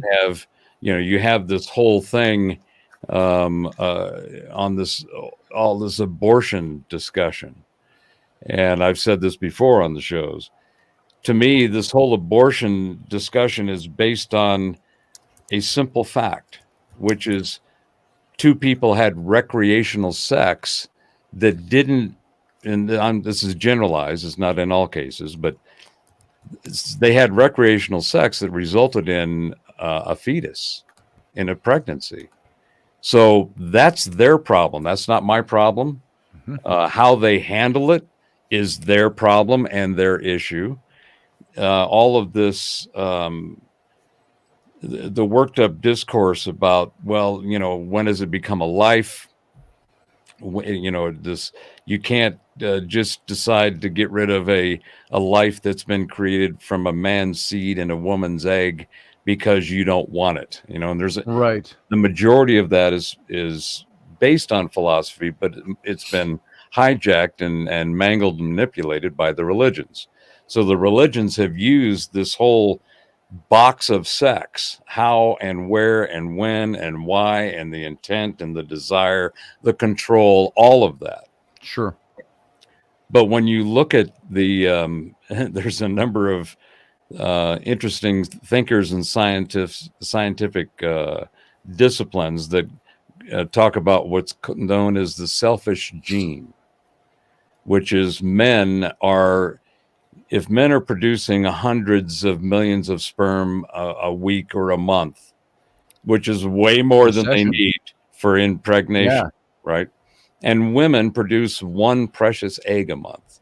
So that obviously the egg is the unique, important component in this whole idea of procreation. But why do men make so much sperm? Well, isn't it, don't they say, I remember because we weren't having children, this is before Rainey, with my ex-wife, and we went and checked on it, and they said the average male ejaculate contains about 100 million sperm. Mm-hmm. This is the average. You have sex for 8 minutes, and the guy produces 100 million sperm to your one egg. And so all it's got to do is fertilize one egg. Mm-hmm. There's got to be one lucky sperm. Yeah. It's like storming the beachhead, And I remember my doctor told me, at the time, he said, you're very low and you have low motility. And so when my wife got pregnant and we found out she was pregnant with twins, I said, well, the average male has about 100 million of those guys attacking the beachhead. I had 7. And one of them got through. They had 6, took on the suicidal mission of holding off all the body's defenses, and the one got through. So. Well, and Elderberry just asked an interesting question, which reminds me of the way that I explain it. And I use the colloquial, which came first, the chicken or the egg? Yeah. And it's like neither one. The rooster came first. The rooster. Yeah. But ching. Okay, this is way off my topic, says Steph. She's like, no, this is what I want to know, what I wanted to talk about. But not all the troops end up finishing the race, said Sarah. That's very true. And well, I think Steph was focusing on the spiritual realm. Yes, she was on the spiritual realm. She was on the can a ghostly lover come back and have sex with somebody he loves that he left behind? Well, we don't know. There's no way to really know that other than the anecdotal account of the person he came back to have sex with. Because what's he going to do? Like I say, is he going to come knocking on your door and say, I got a story to tell you? I came back and had sex with the woman I loved and left behind. That's the problem with that. Ryan said, sperm are stupid, though, so it takes a lot. Ain't that the truth? They gotta swim, so they don't know where to swim. They go, hey, let's swim here, let's swim here. Hey, let's go up the middle. We're eventually going to hit something. That's right. We're going to hit something. Yeah, and so you think about it, and from just the pure nature and habit and characteristics of our biology and our urges. Oh, here we go. Desires, right? There you go, Steph. All right, Steph. You come on. You call in. Come on now. You got to join. And then Sarah will call in too, and we'll make a good conversation. We need some women on this, because right now there's a whole bunch of tea going on here. That's right. There's an imbalance of the testosterone. There's an imbalance in the force right now. We need some estrogen in here to balance this out. Because again, for me, I always go back to what is the nut of the nugget, what is actually going on. No pun intended. And definitely intentionally pundage. But what goes on has nothing to do with any of the constructs that we have been given to address it and experience it, the framework we've been given. And this is, again, primarily from the theologies and the different belief systems. All right, Michelle Cannon-Free, you now made it a trio. Now you got to come on, too. That's right. That. So, I think all the ladies pop on. I'll jump off. So all the ladies don't can sit come there, on. Steph and Sarah and Michelle, and think I'm kidding. You guys start calling in. I'm not seeing my lines light up here. Call in. So, and I need some you women in here to talk about this. Don't make Scotty beg, please. He does weird things when he begs. You can be in bed. You can have the light off. You don't even have to have your camera going. Remember, how often do we see Sarah's face? We don't. See, it's going to look like that. Yeah. Sarah, I've never seen Sarah. I don't know. I think she's a myth. You've never seen Sarah? She might be a robot. Steph. I've seen Steph before. So Steph is real. I know that. To school at 7:30. So. Well, anyway, the spirit realm, the whole idea of having some kind of ethereal physical experience, whether it's sex or if it's an astral travel, whether it's through psilocybin and mescaline and psilocybin, that's it. The various aspect, there's all these different ways in which we all encounter these anecdotal experiences, and they are clearly, in my opinion, real because we experience them. Now, yes. Steph, you don't have to have your camera on if you don't want it on. If you're going to be here typing, it's easier to talk. Call in. Yeah, that's the only reason I call in, because otherwise I'd be sitting here. Otherwise, I got to type. The spelling and everything. There's the link again for anybody who needs it. That's not pretty. But the idea of these other ethereal beings, bodies, spirits, having some kind of some type of interaction with what we call the materium. I got them both in, Sarah. There it is, Sarah. Double shots, everyone. There it is, double shots. I mean, the fact that to me, that is just a part of the consciousness of the universe, of the reality and we inhabit, and its nature and habit is the expression of both the etherium and the materium from a frequency physics perspective. It's all a bunch of frequencies, and they all just manifest and show up in the nature and habit of their signature. And we have radio waves. Well, go ahead. I was just going to say, we're sitting here talking like this and using these words and this terminology and phrases. You got people, in the Punjab that are going, I don't know what that means, but we just get jiggy, and the same with, those out on the Serengeti plain. They don't have to explain anything. They just do it. Let's see. Steph says, but Scotty, I can fall asleep without feeling guilty when I'm only typing. Yeah. Well, come on, Steph. Stop making excuses. You can come on for a minute or two. Come on. I think she's holding off because she has to go to a funeral in the morning. So yeah. I guess you'll be stuck here for an hour or so. Well, she's waiting until I stream. That way I can have her all to myself on my channel. She's holding out for field guys. Because nobody else will come on there. So, hey, why not, right? I want to know when you're on. You got to make some announcements once in a while. So Tuesday, Sarah, Thursday, Saturday, Sunday. Oh, okay. For 5 hours a day, so you almost can't miss them. It depends. It's me and Cajun Coin Hunter, so I have like a co-host, and we just talk about coins and Cajun Corn Hunter. Coin, COIN. He came in here once. Hunter. I told him about you once. He pops up here once in blue. Cool. Well, tell him he should come on. He can come on and talk over here once in a while. So, Sarah, Yep. what do you got? Oh, okay. That was the same thing I saw Steph say. Lay something on us here. Tell us something that this pool of testosterone needs to hear. I mean, when the discussion of sex usually comes up, most people focus on the most obvious, which is the physical side, which, you guys have been talking about. But at least, in my thinking is that it's that unification between mind, body, and spirit. So because, we have an interdimensional version of ourselves. We have a mental version of ourselves. When some explore through different types of realms like astral travel or, remote viewing. It's a different form of expression in a different form of movement.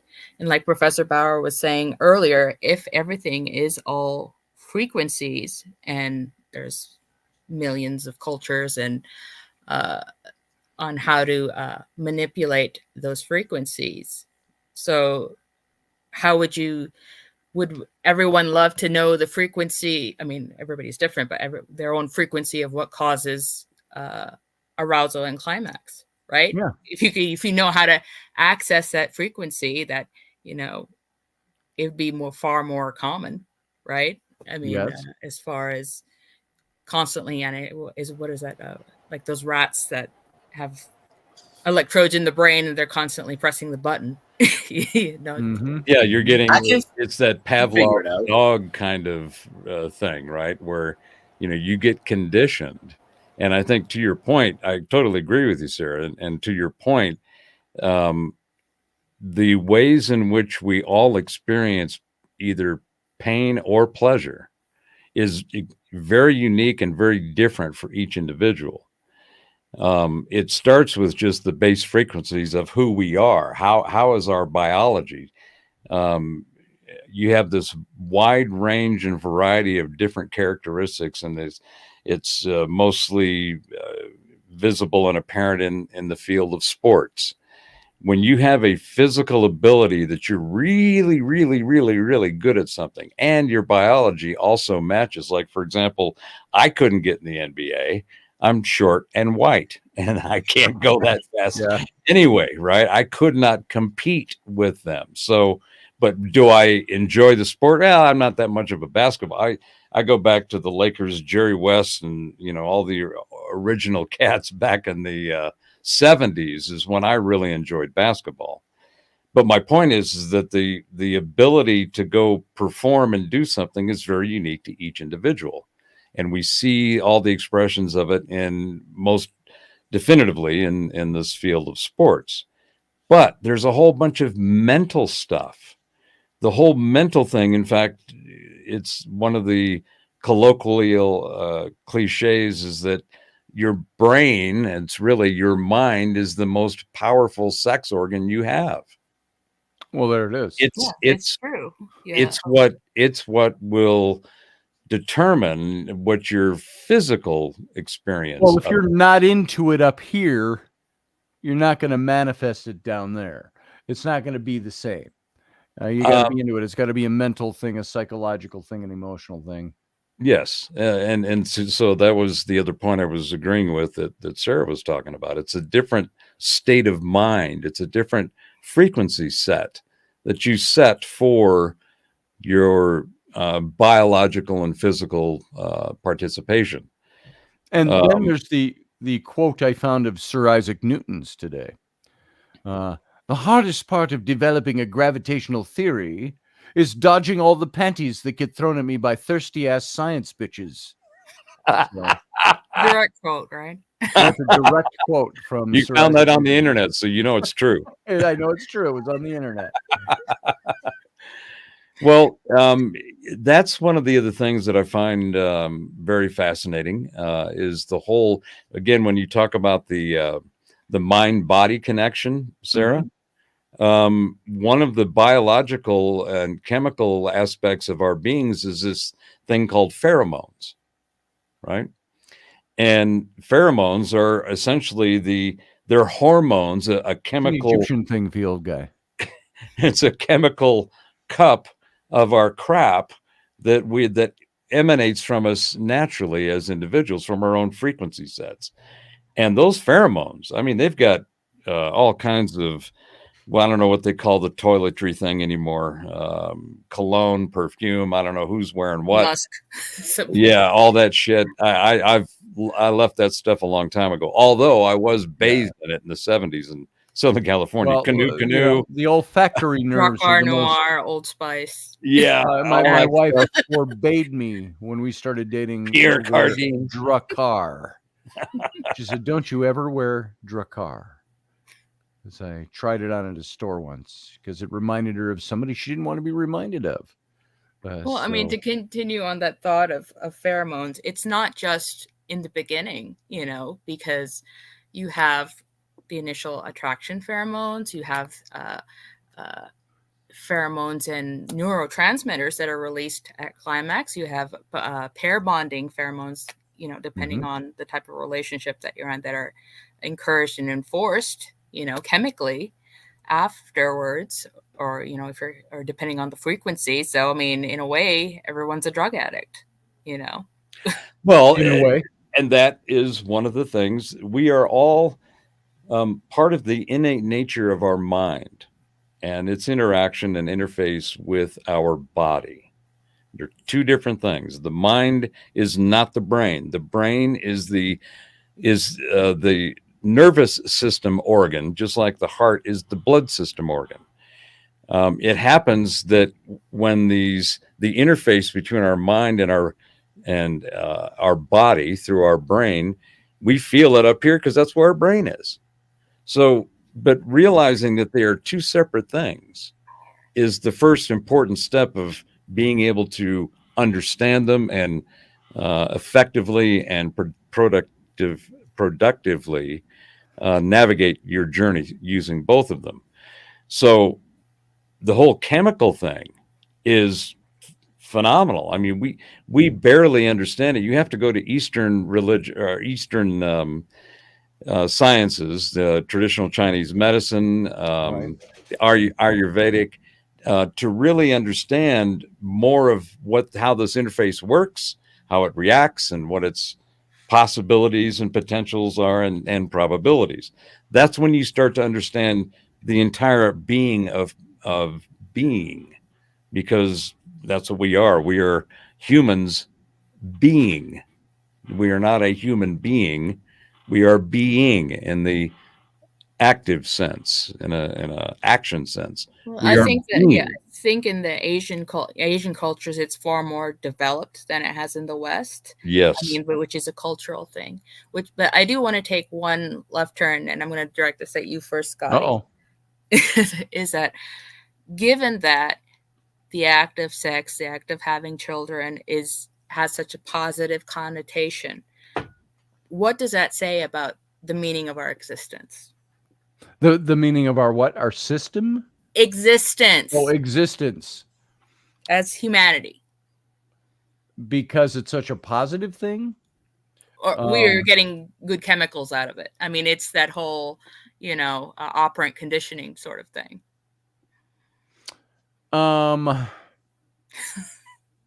Boy. We play Jeopardy music. What kind of music? Jeopardy music. Dun, dun, dun, dun, dun, dun, oh, Jeopardy. I'm hearing my yeah. Let's see. Would that be a chifforobe? No, I don't even know how to answer that. Hey, I hear that a lot. I'll take a swing at it. And then I could. Oh, go ahead. Go ahead. I'll throw a ball out there, and then you can swing at it. So, would you rephrase the question, Sarah? Is it about the pleasure and the nature and why it's important to our existence? Is that right? I mean, in determining our existence through conditioning. So how does procreation determine our existence? Right. So is it? Are we here because to procreate? I mean, Oh, yes, that's yes. just multiply, an as they say? evolutionary natural thing. We're here to procreate. We're here experiencing. So this is another cliche. We're not here to We're- be the best artist in the world or the best mechanic. We're here to procreate. Well, that's that's a part of the nature of the universe. So, but then we need to back up. So we are here as I was saying, it's a cliche. But it's true. We are spiritual beings having a physical experience. Okay. And the challenge with that statement is just the definition of the word. Spiritual's got a wide and deep stack of information that gets attached to it, depending on who's doing the attaching. Mm-hmm. But if the nature and habit of consciousness is to create, then so this goes back to my Informatica thing. If everything is information, the only information that we know of is what we consciously experience. That's the only information that we know for sure. We were talking about anecdotal things earlier in the show. The anecdotal component of this is that it is our experience. It is what we experience, and it's in this thing we call consciousness that has all these different delineations and different definitions and so forth, depending on who your demagogue is. Okay. But my point is that if you just look at consciousness, what are its characteristics? What is the nature and the habit of consciousness? Well, nobody can define it, at least in our scientific models, but it appears to have these characteristics. It seems like, one, it's always in motion. Consciousness is always in motion. Everything is constantly moving, and you can argue whether it's forward, backward, or whatever direction it may be going. I tend to see it as it's in constant forward motion. And that forward motion is always creating something new. So the nature and habit at a base of consciousness is that it's always in motion and it's always creating. So if we are signatures, unique frequency stamps of this consciousness, which is that spiritual having the physical experience, then because we are stamps of that consciousness, we have the same characteristics. We are always in motion. We are always creating something. As I've said before, there is no now, there's only next. The whole new age stuff and crap that I was a part of in the 90s about, you got to be in the now. Well, there is no now. Because the instant that you recognize something is now, it's in the past. You are on to the next. So that is a nature and habit of consciousness. If the nature and habit of consciousness is always in motion, moving forward, and creating things, essentially novelty or new, then we have the same characteristics because we are the reason we exist is because of that. And that works like this, so we must work the same. So to me, that's as simple as I can define. And that wasn't even a simple definition. So, well, there was a lot of words in there, but I tried to keep them into short sentences. Yeah. The idea is that our existence and our need to procreate, or the innate nature of our ability to procreate, whether we feel like we want to or not. I did not want to have children, scared to death, completely not anywhere even near where the bucket was to throw it in there as one of the items on my list. So what is, and Steph, if you were still there, I don't know if you're still there, I'd ask you, but this is too personal a question. So I'm asking it more, it's not a hypothetical, and maybe Sarah, I'd ask this of you too, just to think about it. You don't have to answer this, but I'm saying if there's a point where, say you've reached that age where having children isn't safe anymore, but your body's still capable of doing it, but it's not safe anymore. A woman could have a lot of complications, a lot of health problems. A woman could die having sex after a certain age. And and that's different for everybody, but it's roughly the same ballpark for women. This age group right here, you stop doing that because there's a lot of riskiness to it. Having sex and be carrying a child to term, that's two different things. because no, I was talking about. I'm sorry, I was talking about procreating, right, not having sex. right. Well, your question, and one of the reasons that I'm going to softly apologize for that long-winded answer, your question was extremely deep, because you were asking, what is it? How does that affect, or is that the reason for our existence? Well, if our existence is from this consciousness that's always in motion, always creating, and we're a part of that, then our nature is the same. So our existence in that regard, to me, is based on the characteristics of where we come from. And by the way, you were also talking, and Sarah, you can speak to this too. You were talking about the things that we do emotionally.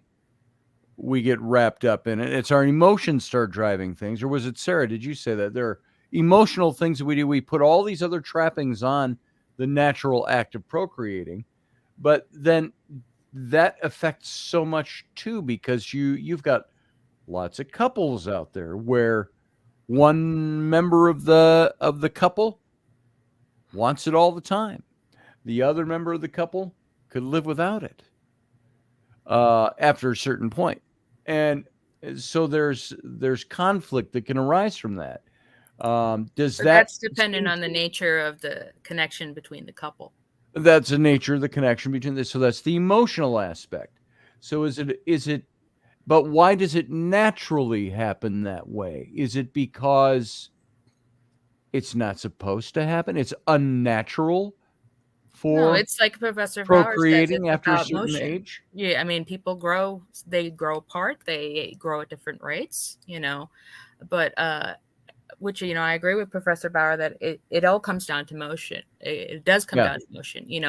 The son overcomes the father, that's or the parents are supposed to die first. Those are considered natural, or I guess natural or cultural operations. If if a child dies first, it's considered really, really unnatural if they die before their parents do.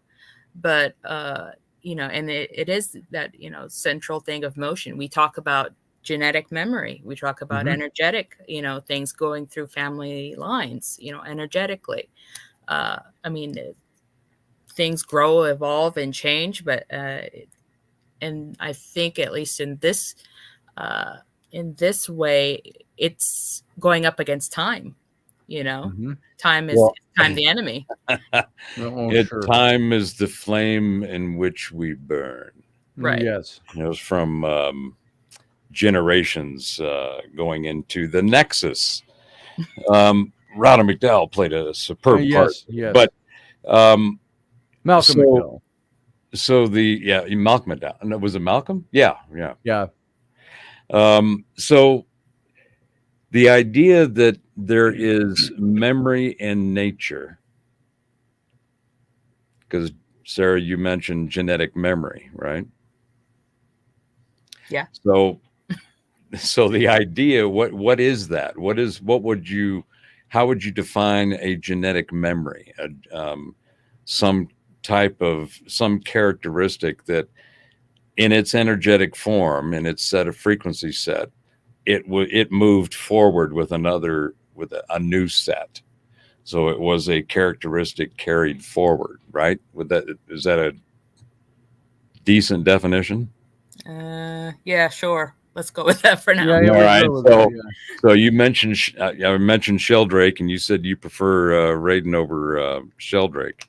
So you're familiar with the morphogenic resonance, right? Yeah. And the morphic fields. Yeah. That's who we used to use, Rupert Sheldrake, because we got a pseudonym for the male unit. So the Rupert. Okay, go ahead. Oh man, how many of those are there? Yes. So the idea of morphogenesis, which is memory in nature, is what his whole the book he's a biologist, but he also has delved deep into consciousness, into the mind, into the sciences. One of his best books and banned TED Talk is on Science Set Free, where he takes the 10 fundamental dogmas of science and takes them And as opposed to looking at them as laws, he looks at them and as questions. And he goes through and he finds that with very convincing evidence that each one of them are not laws, they are assumptions at best, and not based on all the available information at worst. So if indeed there is this constant motion of creation that is the nature and habit of consciousness, it's always creating something new. I quipped on a show the other night that somebody was talking about, the older I get, the bigger I get, and stuff slows down, but I keep expanding. It's like, well, if consciousness is in no entropy there, is always in motion and creating something new, then I use that as the reason why we get bigger as we get older. Yeah, I take issue with the term "something new" because in just saying just consciousness, you can consider it on a global level, the global conscious, global unconscious, which in some areas, equate that to like the Akashic records, or having the ability to draw data to yourself for you to work with. In some claim to do through psychic sense, the ability to gain data without doing actually physical work out of it. Non-local consciousness, like right. Remote viewing, right. But now I lost my train of thought. See see what happens. So to me, that all of that memory, the morphogenesis, the non-local consciousness, the Akashic records, because they come from consciousness, which creates everything. And the way it does that is through energy and energy frequency fields. They create a stamp of information. So that's why they're there to go get, number one. That's why they're there to inherit, number two, because they're all individual frequency sets and stamps and signatures of a set of information. So the guys that do remote viewing, and if you haven't followed or know about future forecasting, go check them out, futureforecasting.com. These guys are doing amazing work, double-blind scientific conditions, using protocols. I listened to some of their stuff. It's mind-numbing. And you think, well, how in the hell can they go somewhere in their mind to a blind target and pick up whatever is supposed to be there and gather data, information, characteristics, smells, sights, sounds, temperatures, landscape, all these different things that they can then go back and verify a target hit, that they were in contact with the target. Well, that information that they go and see, and this is what Ingo Swann, one of the he was essentially the guy who came up with what is today's remote viewing, right? He was a huge psychic. He did all kinds of things. Highly recommend his book called Penetration, pun intended. Yes. But that's the name of the book, and it's about, he was asked by government intelligence agencies to go remote view the moon. And he found bases, he found all kinds of, I think there was 6 different entities that he encountered there. Now, was that his imagination, or did he actually see them? How do we know he actually saw those? Well, I mean, think could these entities be in interdimensional space? That could be it. But even in the dimensions in my model, those are just different frequency sets. When we think of frequencies, you have to think about it in all manner, shape, and form that you can imagine. So astral travel, bilocation, remote viewing, psychic, clairvoyant, clairaudient, all these different skills are characteristics of consciousness, which is why there's such a long history of anecdotal experience and a lot of very empirical evidence of this ability to go get information. Well, that was Field Guy disappeared. So the information is out there, and it's a matter of dialing into it. It's essentially Sheldrake, says that our brain is kind of like a transceiver, right? So we have to filter it or become resonant with those frequencies. You find out what that frequency is, and you dial in, and you resonate with that data set, which is a set of frequencies that have happened, and they are always there. So the nature and habit of those signatures has all their own uniqueness about them, which is what makes us who we are. We are the individual, unique signature and frequency stamps of consciousness. When we look at how consciousness seems to unfold, we all have a shared consciousness experience. There's a band that we all seem to play in, otherwise we wouldn't be doing what we're doing now. And then there's all these different frequencies around, above, below, in between that we are not aware of because we are not paying attention to them. But since we have developed all these toys and tools and techniques to go out and gather telemetry on any particular data set that we want to go look at, that's why we have radios. That's why we have television. That's why we have cell phones, because those frequencies are there and we've figured out how to harness them. Right. So that, in fact, when you think about, well, like Sarah, you took issue with always something new, right? So that is consciousness is always in motion and always creating.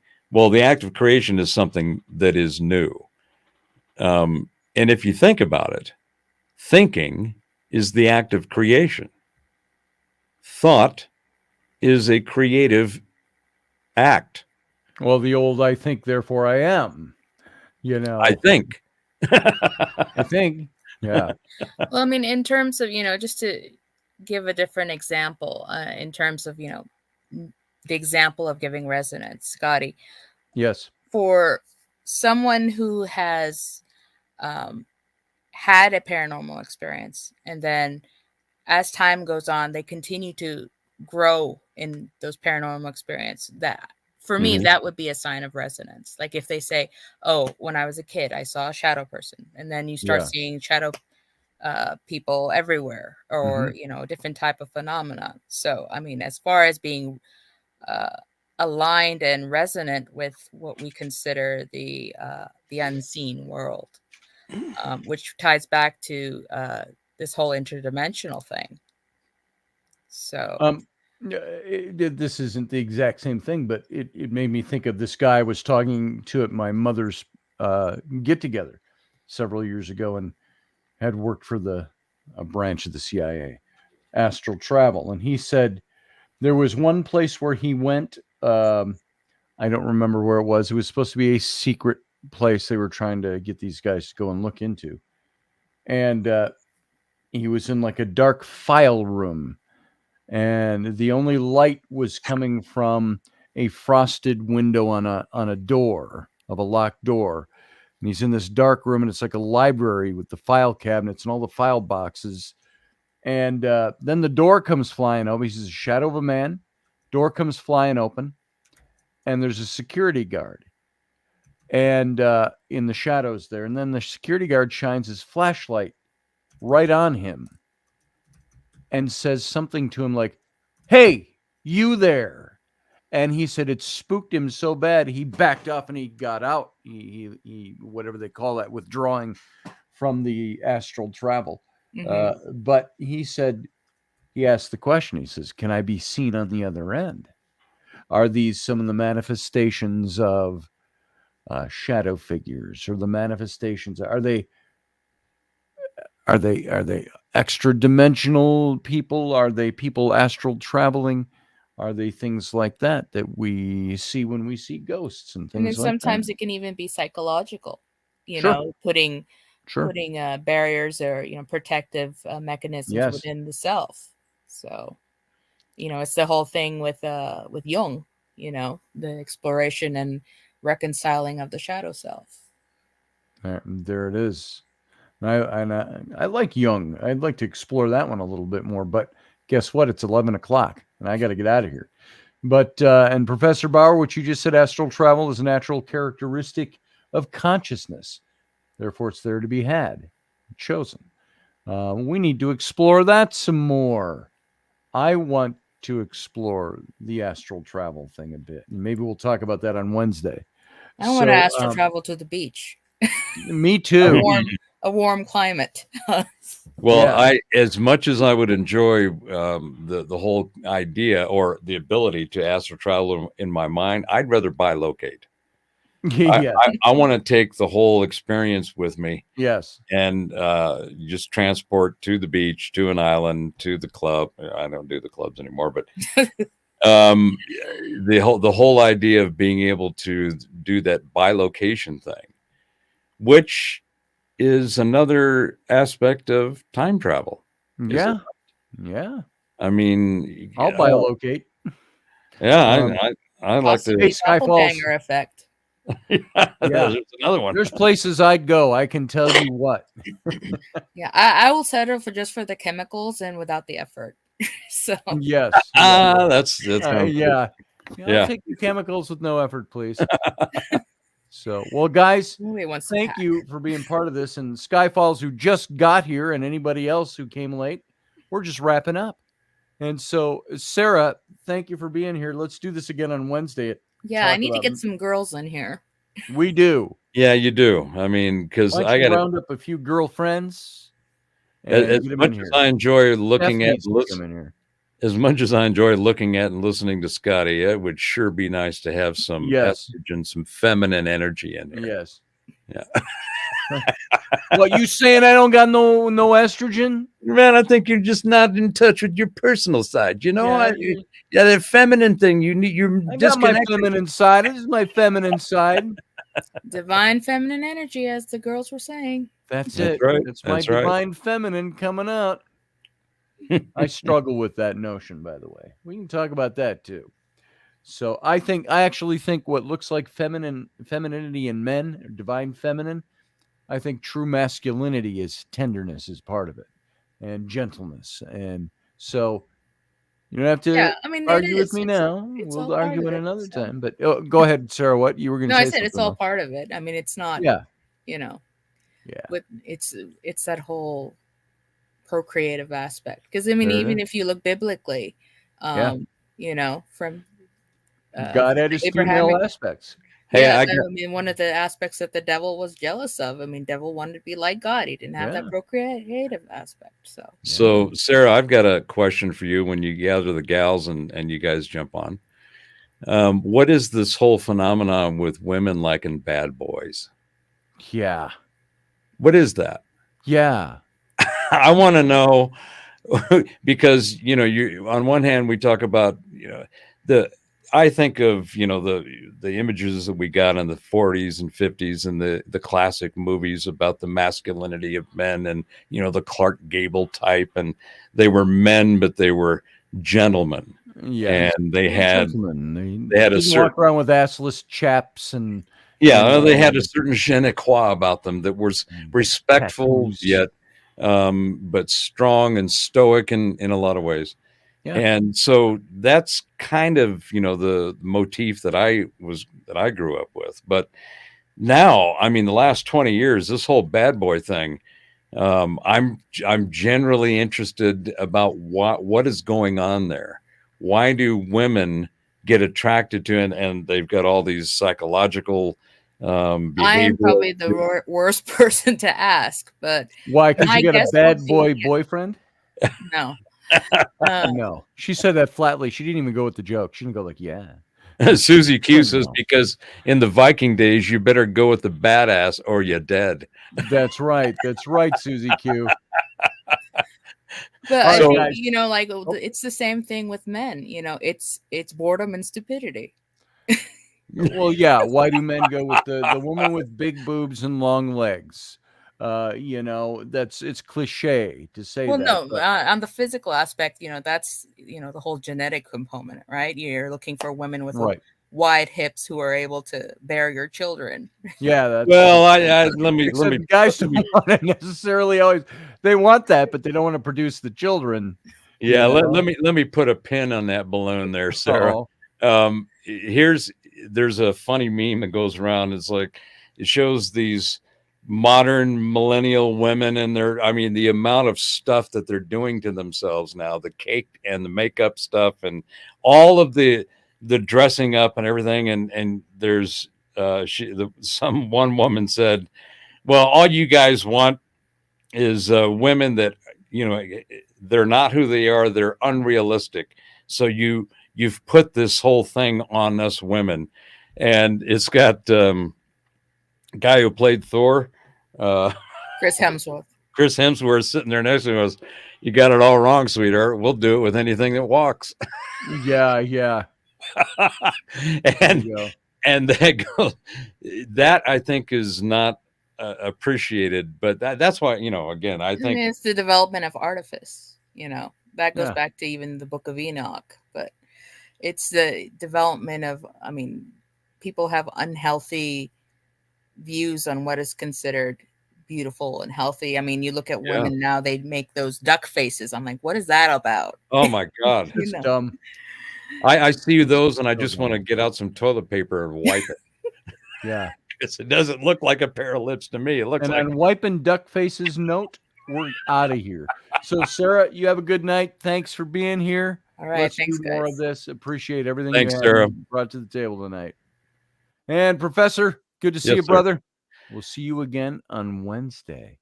If you want to carry on down this nefarious path of noodling. Oh yeah, let's have it. Maybe we'll pick it up a little bit. There might be a Robertson tomorrow. So we'll see what happens. That would be great. We were supposed to talk today and something happened. It just didn't happen. We were supposed to we talked in type. We were supposed to talk about planning the show tomorrow, and it didn't happen. So we'll see where we are tomorrow morning. All right, my friend. Well, thanks again for letting me in. All right. Thanks for coming. See you later. Take care. So to speak.